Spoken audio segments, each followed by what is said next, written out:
Mga karo!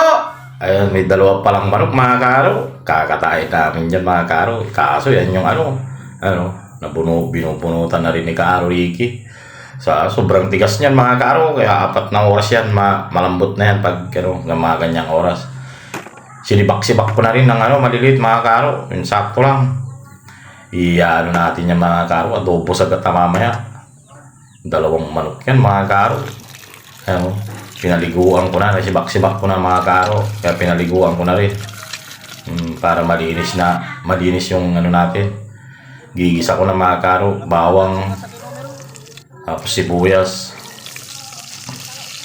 May bisita tayo mamaya mga karo.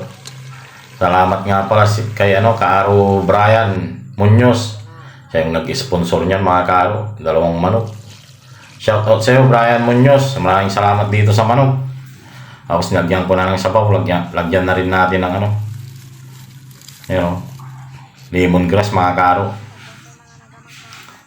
Yan, sakto yan mga karo. Pag yan na tuyo, okay na yan. Hanggang mamaya yan. Lagyan ko na rin, konti na rin tubig niya. Lagyan ko na ng tuyo mga karo. Ayun, malapit-lapit na yan. Bawang, tawag doon. Yung bitchin, tapos yung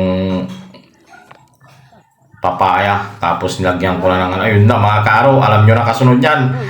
Tanghalian tayo dyan, Tagaluzon, Visayas, Mindanao, tsaka yung mga nasa ibang bansa dyan, pananghalian na dito sa Pangasinan. Mangudto tayo dyan, mga dyan Pangasinan, mga karo. Mangudto kimulatan, mga karo. Maraming salamat nga pala sa nagla-like, nagko-comment, at nag-share. Magkita-kita tayo ulit bukas, mga karo. Shoutout kay Alan J. Ingat dyan.